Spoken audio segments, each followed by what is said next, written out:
It is my pleasure to be joined as part of the Paris International Film Festival, the director of The Race to Save the World, Joe Gantz. Hello. Hello. How are you doing? I'm doing good. That's wonderful. So we're here to talk about your film, The Race to Save the World, and I guess let's just jump straight in. One of the things that sort of struck me about the film is you're looking at people who are helping to progress a reversing climate change, I guess, or to sort of stop it and go towards more eco-friendly ways of living. And you have this diverse age range. You sort of have from teenagers up to people in their 70s. Was this something important that you were looking to get? Well, yes. I mean, the only way we can turn this around is by getting absolutely everybody involved. Hmm. The situation is, dire, and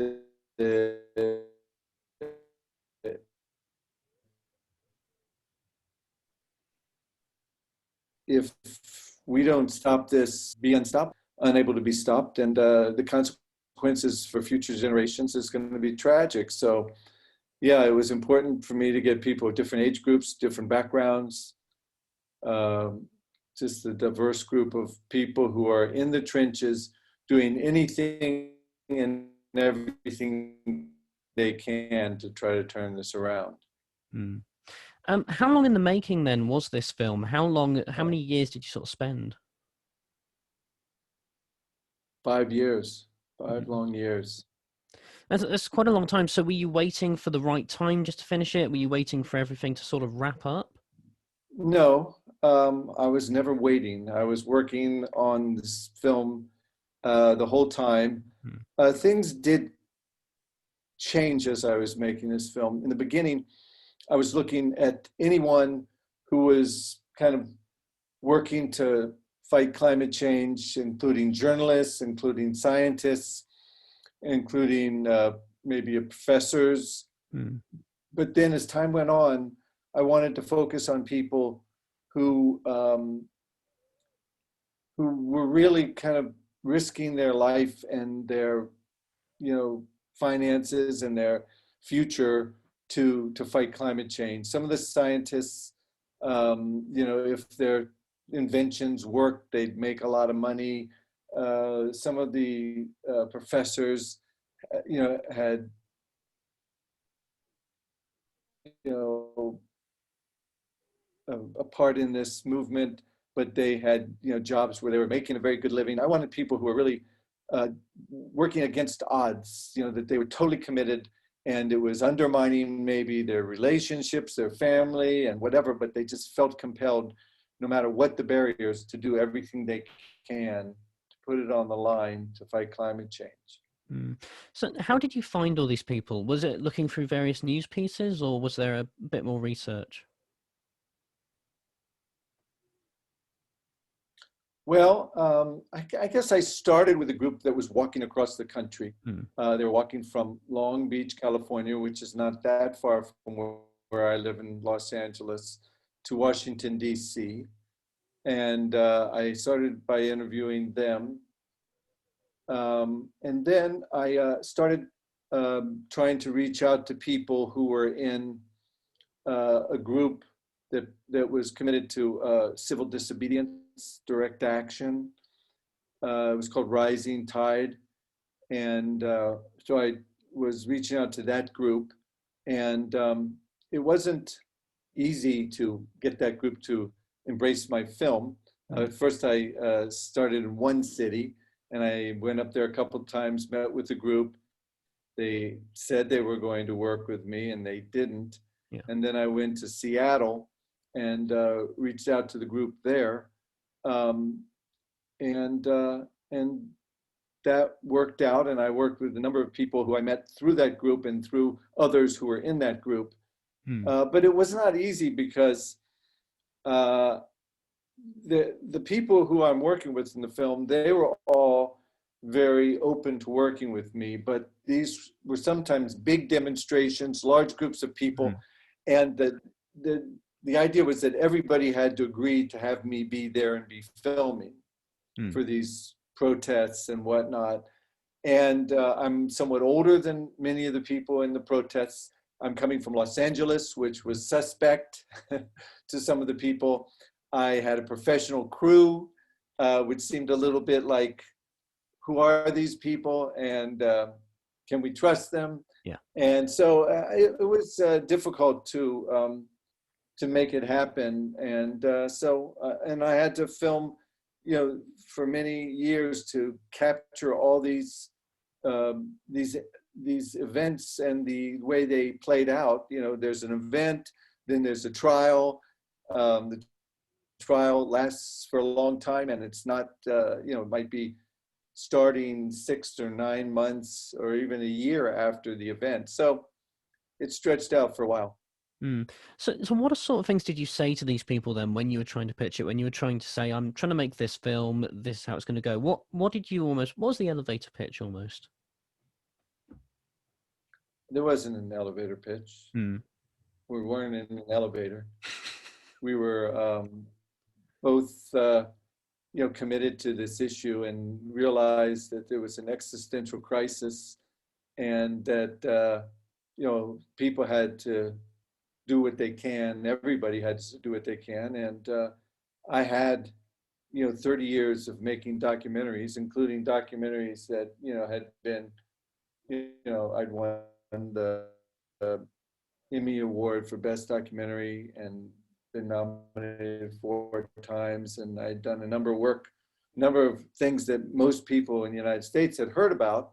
Mm. And the ironic thing is that, when these people are doing these events, these protests and these things involving direct action and civil disobedience, they want the press to cover it, because if you do something and nobody sees it or hears about it, it's almost like it didn't exist, right?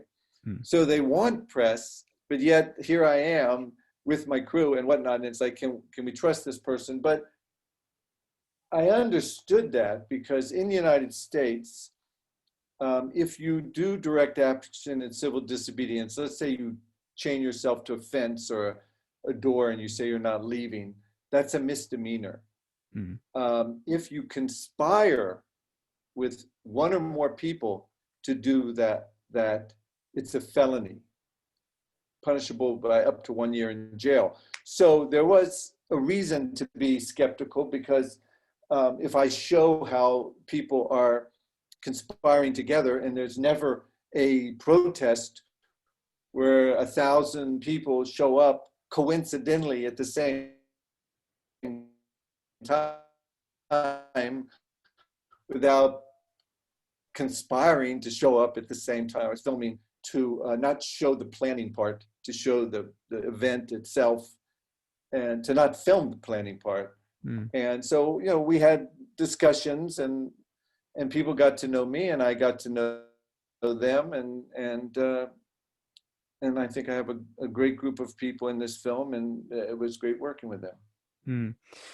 So you say that you filmed at a number of protests. So when you were at these, or just generally anywhere, including one of your subjects sort of sits on a tripod above a railway track, was there any risk on your part of arrest or a sense of danger while you were making this?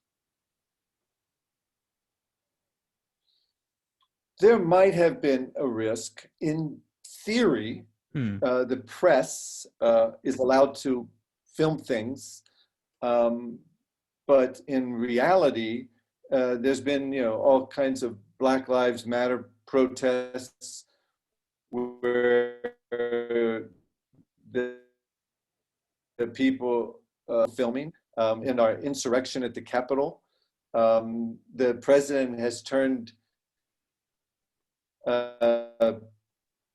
people against the media. I don't consider myself American, but saying that in theory, I should be able to film things without fear of arrest, but there probably was some danger of that. One of the things that I'm interested in is when you're filming certain things, so there's sort of one push where a group of people in a kayak sort of try to stop a big oil rig from moving or sort of getting out of the port.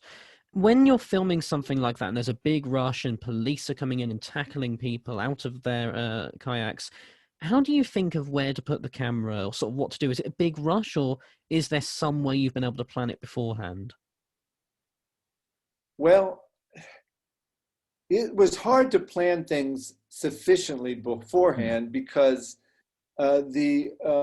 many of the events were, they try to keep it secret Mm. until the time it happens, so that the police won't stop them or undermine them.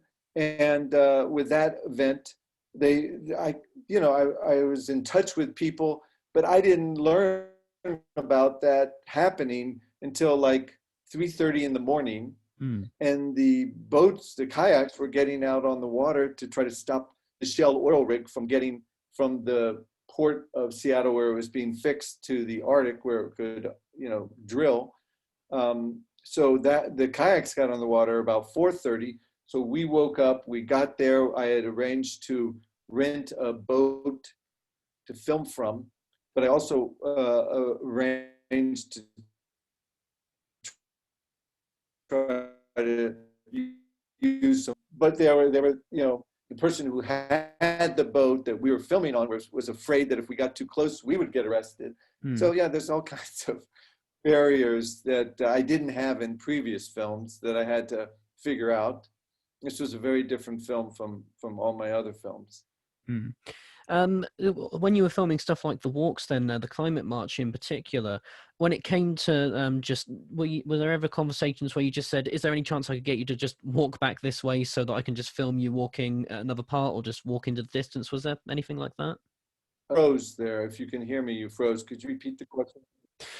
So when you were filming the climate march, one of the things I was wondering was there ever a point where you sort of asked people to just sort of walk back a bit, or? Well, I didn't hear the whole question. Are you saying, were you asking me if I set things up to look like something? No, no, no, absolutely not. So, when you just wanted to get a particular shot for the climate march, did you sort of almost have to get people to stop a bit just so you could get a particular shot, or was it all in the moment? It was all in the moment. Mm. We tried to. They were walking. They were spending about 5 or 6 hours, or maybe 5 hours a day walking. Mm. And so we had these backpacks where your camera would come from something that you hold over your head. It came out of the backpack that would hold the camera in front of you, so you could walk and film. That we tried that. I bought two of those rigs. They didn't work perfectly. The climate march was a big issue. It had lots of problems. The first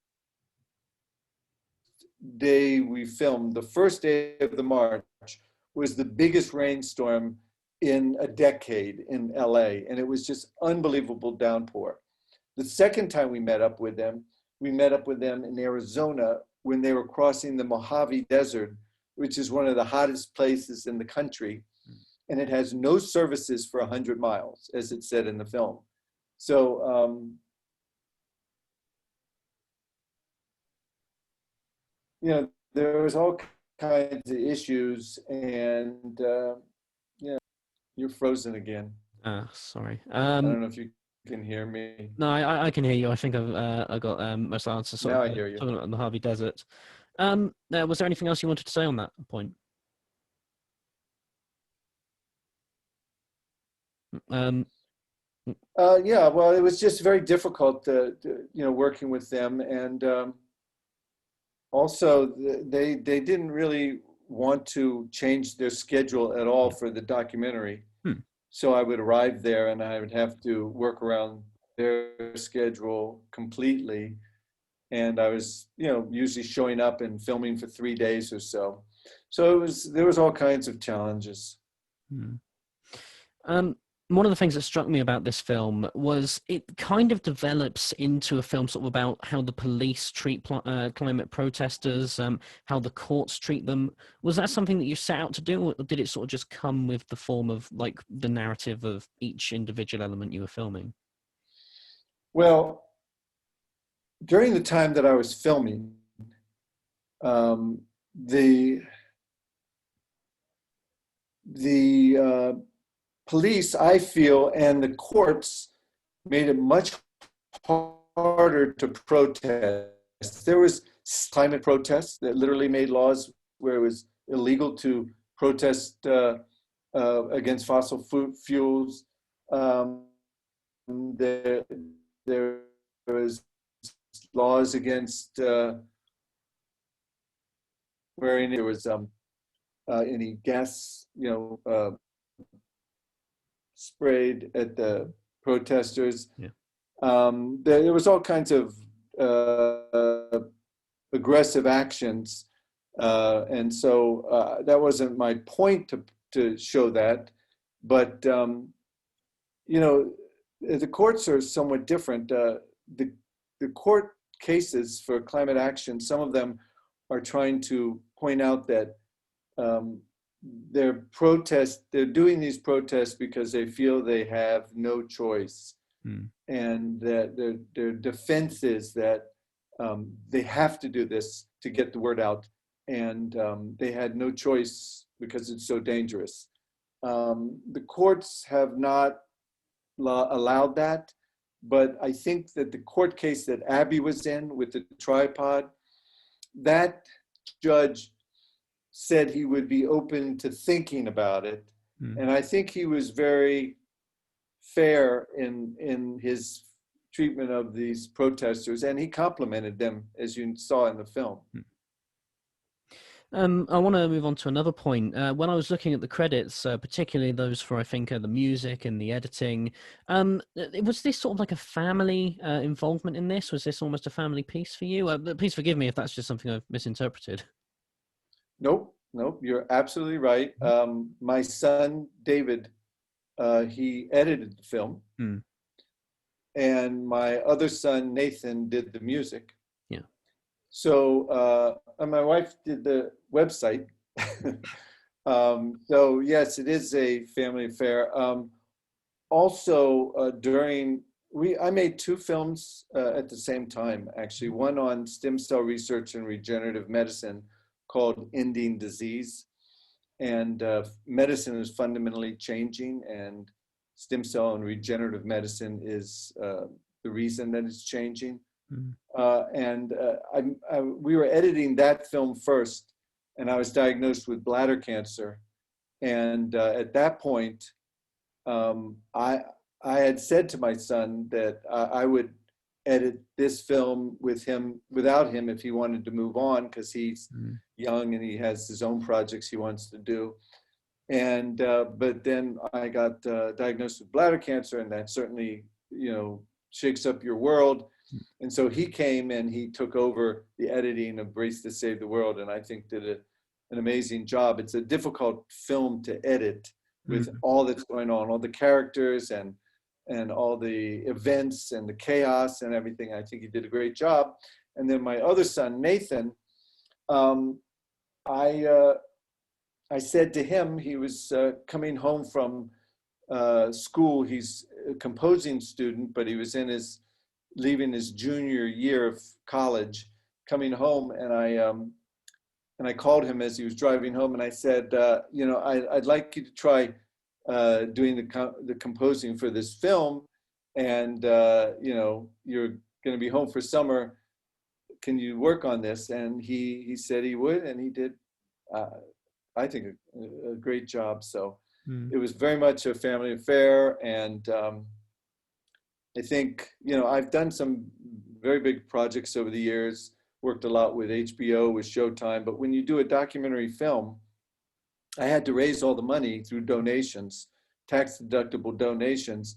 You end up spending as much time raising money as you do making the film. Very frustrating, and so it was great to have my family help out, because they don't mind if I pay them later. They trust me for that. So that's an advantage. Did it help to kind of push forward that communal feeling that's within the film, partly for just the environmental cause, but just in general, there's this real almost harmonious feeling as you see various families and people and protesters and people of all different backgrounds coming together throughout the film, all for this one cause. Did this family effort for you help to push the communal feeling of the film, do you think? I don't know. I know that, my son David and I, the editor, we think a lot alike So it was, easy kind of to decide what worked and what didn't work. It was quicker. I think that the feeling of community is part of the film, principally because the people who are fighting climate change, they know how desperate this cause is, and someone your age is going to be affected by this tremendously unless we're able to make some profound changes very quickly.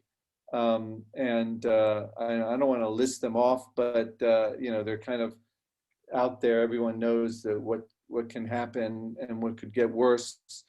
And so I think the people who are involved, Miriam, who's 72 in the film, she says that taking action is the antidote for depression. Either you look at what's awaiting and you feel like, oh my God, this is depressing, and how do we deal with this? Or you just get involved and you do something, and that gives you this uplifting spirit and this feeling that we can do something and we're going to do something. And I think that's what the film is. A lot of climate change films, if you ask me, simply tell people how bad things are and how much worse they're going to get. That is frigging depressing. And many people, myself included, have trouble watching those films because, you just look at it and you feel hopeless. I think this film is inspiring because you see these people that are risking everything to do what needs to be done. And at the end of the film, I'm hoping that people will watch it and say, damn it, if they can do what they did, one might be 16 years old, one might be 72, and everything in between, then I can do something, and I'm going to do something. Have the people who are subjects of the film seen it all yet? Yeah, I took it to Seattle, and I showed it to the people up there. I arrived there. The first person I met with, COVID had just killed the first person in the city of Seattle, which was the place that the first person died in the United States, and that was the day I arrived. A lot has changed since then. I think 350,000 people have died in this country, but they all saw it. They all felt excited to have this come out. We have to have this film come out in a big way.